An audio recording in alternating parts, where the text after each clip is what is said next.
Labvakar, dārgie draugi!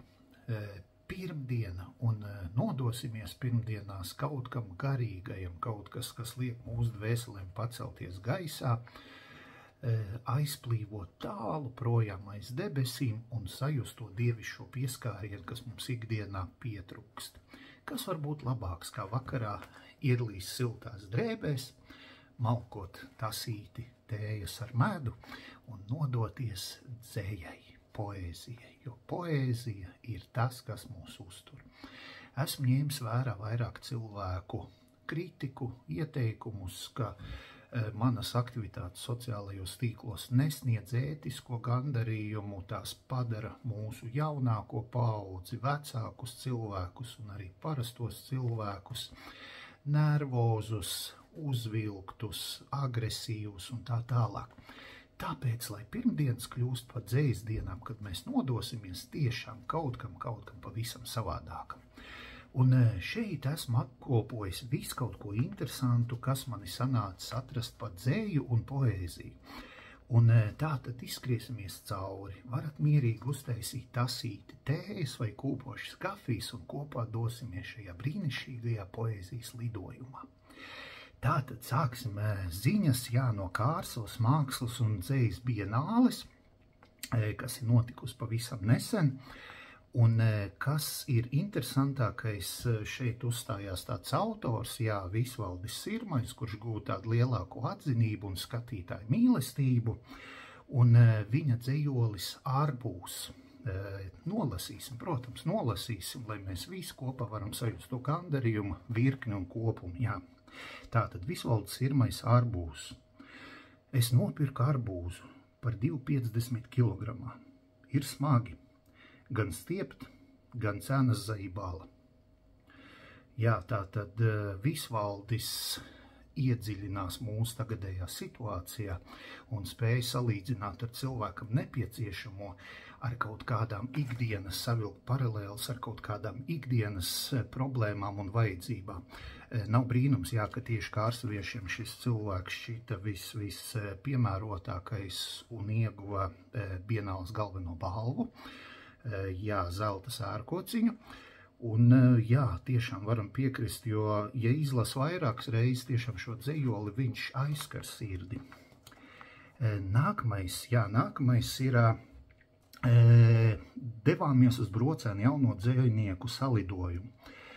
Un šeit interesantākā, visdairunīgākā un precīzākā, protams, pēc skatītāju domām, jo mūsu domas var atšķirties, bet pēc skatītāju domām, kas arī sakrīt pilnībā ar manām domām, jaunā talante, Zane Glupā, ar savu poēzijas darbu Daugava. Tātad Daugava. Viļņos raustās Daugava, puvuši tās krasti, kur agrāk smējās virsaiši, nu dejo pederasti. Tātad, arī Zane prot savilkt ikdienas rūpes, ikdienas jaunās problēmas, jaunās tendences kaut kādā performancē, kas atspoguļojās kaut kādos mūsu vecajos tikumos, paražās un ieradumos latviešu tautas. Tātad tiešām ļoti dziļš dzejolis, ja mēs ieskatāmies tā mazlietiņ vairāk šajā visā problēmā. Un tieši brocēnieši Zane Glupo, kā saka, cēla saulītē, dosimies arī uz mazo bērnu konkursiņu, kurā uzvarēja Mikus 6 gadi, ar dzejolīti Cālīši. Protams, Mikus vēl pats rakstīt nemāk, bet dzejolīti pierakstījusi Mika mamma Ilze, Tātad dzejolis Cālīši. Cālīši, cālīši, būs vistiņas gailīši, kaut gan paps saka KFC. Tātad, bērns arī mēģina, protams, iet uz kaut kādām garīgām vērtībām, bet šeit varbūt kādam radīsies iespējas, ka tēvs varbūt bērnu pavelk uz nepareizo pusi, bet, manuprāt, šeit parādās tieši tas audzināšanas skarbums, ko bērnu var nodot tikai tēvs, tātad realitāte. Liekas, kad izaugs vistiņas, cālīši, gailīši, tiks radīt pēcnācēji, bet visticamāk dzīve beigsies friterī, un šo bērns izdzīvo, kā saka, caur savu poēziju, caur savu sirdi, caur savu dvēseli un nodot to tālāk. Jā, dodamies tālāk, un jā, ir kaut kāds atsauksmes arī par pavisam nesen notikušo haiku konkursu, kur tika lūgti iesūtīti darbi, jeb kādam dažādam izpildītājiem, to varēja darīt arī anonīmi. Un tieši viens no anonīmajiem iesūtītājiem ar iesauku Zvaņģelis ir ieguvis pirmo vietu haiku konkursā ar pavisam vienkāršu haiku, jā. Pieneņu lauks, leduskapis, prezis. Varbūt pirmajā mirklī šitīs diezgan glups, bet ja mēs tomēr padomājam, mēs paskatāmies dziļāk šajā mazajā haikā, kas varbūt neizsaka neko, ja viņā neiedziļinās, tad tomēr šeit ir slēpta vairāk dziļa doma, un Zvaņģeļa lidojumu ļoti, ļoti pamatīgi novērtējuši skatītāji. Jā, pirmā vieta ir diezgan liela atrāviena, tātad apsveicam Zvaņģeļa kungu, un ar jums sazināsies redakcija, un pie savas balviņas jūs tiksiet, jā. Atsauksmes arī no ārzemēm, jā, tātad Austrālijas Latviešu biedrība rīko dzejas dienas, jā, un dzejas dienās no Austrālijas pie mums ir atceļojis dzejolītis Sāpe.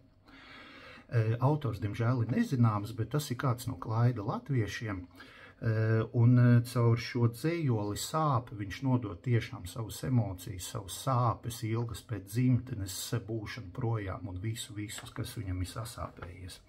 Tātad dzejolītis Sāpe. Man pietrūkst tēvzemes un zilās jūras, te tikai okeāns un jobanie ķēnguri. Tātad, jā, cilvēks nav apmierināts vietā, kurā viņš atrodas, un viņa sirds kaut gan varbūt jau ir iedzīvojusies citā kontinentā, tomēr ilgojās pēc Latvijas ārēm.